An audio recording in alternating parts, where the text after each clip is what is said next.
আসসালামু আলাইকুম সমস্ত ভিউয়ার্সদেরকে। এটা একটা রাতের স্টেশনের আমরা ঘুরতে গিয়েছিলাম। সব সময় বাড়িতে তো আর ভালো লাগে না, রাত্রিতে মাঝে মাঝে ছেলের যখন পড়া হয়ে যায় তিনজনে মাঝে মাঝে বাইক নিয়ে বেরিয়ে পড়ি। মেয়ে নেয় যেহেতু ওই জন্য বাইকেই আমাদের হয়ে যায় তিনজনে। তো এটা রাত্রির দিকেই আমরা স্টেশনের দিকে এমনিই যাচ্ছিলাম যে চলো যাই, যে দেখে আসি, বাড়ির মতো ভালো লাগছে না। তো রাত্রিতে স্টেশনের দিকে যেতে যেতে দেখি, তো আমি রাত্রির দিকে স্টেশনে এমনি তেমন যাই না, এমনি স্টেশনের ওই দিকটা আমার খুব একটা বেশি ভালো লাগে না, বেশি রাত্রি হয়ে গেলে।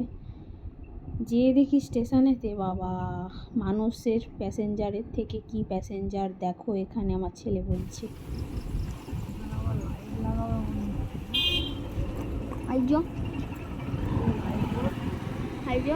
ওইটা হচ্ছে গরুদের স্টেশন। এই যে দেখতে পাচ্ছ মাঝে সাঝে এখানে গরু শুয়ে পড়ে। ওই যে গরু আর ট্রেনে চেপে পড়ে নাকি?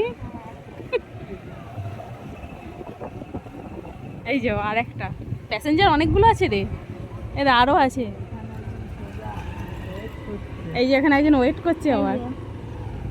ট্রেন আসলে ঝটপট টিকিট কেটে একটু ঘুরে পড়বো।